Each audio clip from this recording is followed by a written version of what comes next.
ये किस किस को भेजा हुआ है। ये देखिए, ये मैं हर वक्त कर रही हूँ। ये धनराज पुनिया है, ये हमारे संघाई में हमारे जो काउंसिल उन्होंने डायरेक्टली जी से बात की था और चार जी से बात की। इनका जहाज जो है जॉनसान एक स्टेट है चाइना में, वहाँ पर ड्राई डॉकिंग के लिए पिछले 1 मंथ से खड़ा हुआ था। तो वहाँ इनका सडन कार्डियक अरेस्ट होता है। इवन वहाँ क्या हुआ क्या नहीं हुआ ये सारी बातें भी डिटेलिंग में मैं सब बताऊंगी। बट अभी मेरा मेन कंसर्न यही है, 12 तारीख को ये हादसा हुआ, ये डिमाइस हुआ। मुझे 12 तारीख को इनके एंग्लो ईस्टर्न शिप मैनेजमेंट की तरफ से मुझे कॉल आ गया था मुंबई ऑफिस से कि ऐसा ऐसा हो गया है और हम उनको रिवाइव नहीं कर पा रहे थे क्योंकि वो अपने जहाज़ में ही, अपने केबिन में ही अनकॉन्शियस स्टेज में मिले। बाकी वहाँ क्या हुआ ये बहुत वैसी बातें हैं जिससे अभी मैं नहीं उन सब चीज़ों को बोलना चाहती हूँ। मेरा ये है कि 13 तारीख से मैंने सभी जगह मेल लिखने शुरू किए, जहाँ जहाँ मुझे जो क्योंकि मुझे नहीं मालूम था कि बेसिकली प्रोसेस क्या करनी है, इनको कैसे बुलाना है, ये कैसे आएंगे। मुझे तो लगा कंपनी के थ्रू गए हैं तो कंपनी इनको भेज देगी। अगले दिन 13 तारीख को कंपनी के रिप्रेजेंटेटिव, ठीक है वो कंपनी की तरफ से आए या पर्सनल टच लेके आए, क्योंकि वो हमारे घर 6 बजे आ गए थे। यदि कंपनी के रिप्रेजेंटेटिव होते तो वो दिल्ली से इजीली आराम से चलते, लेकिन उन्होंने बताया कि मैं सो नहीं पाया मैम, मैं 3 बजे ही वहाँ से शुरू हो गया। Mister Rajiv Kumar, general manager Anglo Eastern ship management from Delhi office, तो वो हमारे यहाँ आ गए। उन्होंने इनकी ब्रीफिंग की थी, इनका साइन इन किया था, तो उनको बहुत शॉक था। ही वॉज इन ट्रॉमा, तो इसीलिए वो आए। फिर पूरा दिन वो यहाँ रहे। मैं यहाँ एक एक चीज़, क्योंकि मुझे तो लगा कि इनकी कंपनी का है तो मुझे तो वही अपने लोग लग रहे थे। ये कहीं ना कहीं चलो इनकी जानकारी तो मुझे सारी मिलेगी जो मुझे वहाँ से नहीं मिल रही थी और ना मुझे पता था कि क्या हुआ है। तो उन्होंने बताया, इनके पास एक लेटर भी था जो फर्स्ट इन्फॉर्मेशन जो देना होता है नेक्स्ट ऑफ किन को, फैमिली को, वाइफ को, तो वो एक लेटर भी उन्होंने तुरंत के तुरंत अपना निकलवा के वो लेटर भी दिया, फिर बताया।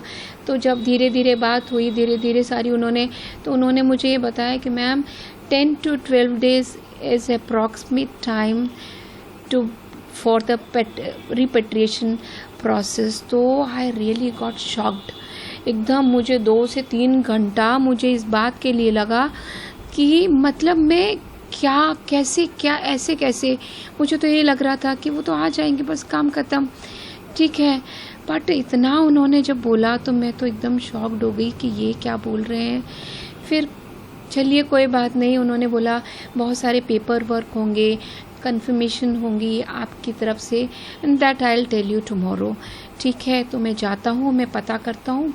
फिर 14 को उन्होंने सारा मुझे भेजा, 14 सब कुछ आने लगा कि मैम ये चीज़ अब मुझे भेजिए।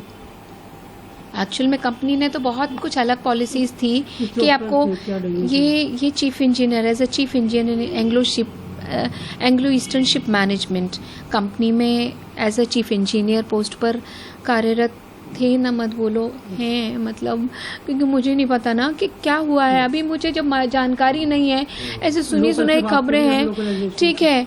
तो ये तो बताया है, ये लेटर हेड पे सब कुछ आ गया, but how can I believe. और थे मत बोलिए आप, ठीक है। किस थे वो हैं, इनका सपना था चीफ इंजीनियर बनना।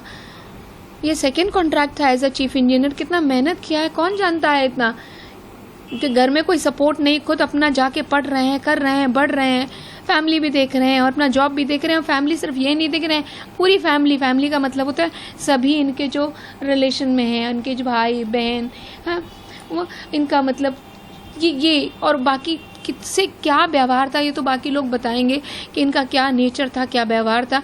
यहाँ एक एक व्यक्ति आके रोया है, मैंने किसी आदमी को भाई साहब रोते नहीं देखा है यहाँ पर, सच में बता रही हूँ।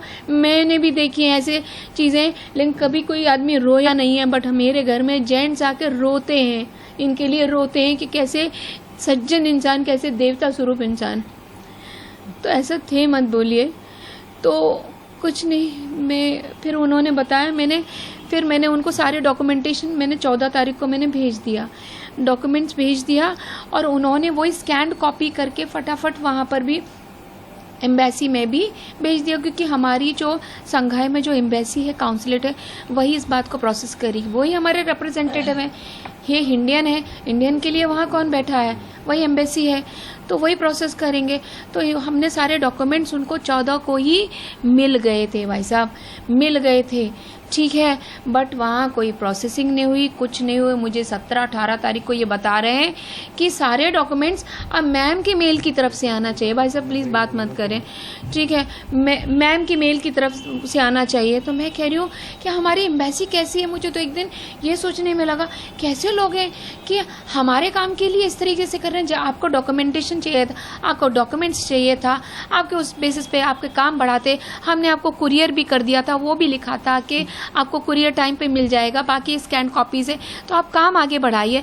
वो इस बात का इंतज़ार कर रहे हैं 2-3 दिन कि नहीं वो मैम, वो जो नेक्स्ट ऑफ किन है उनके मेल के थ्रू ये चीज़ें आई। हाल फिलहाल मैंने वो भी भेजा। उसके बाद इनका जो वहाँ पर शिपिंग, बोहंग शिपिंग कंपनी है,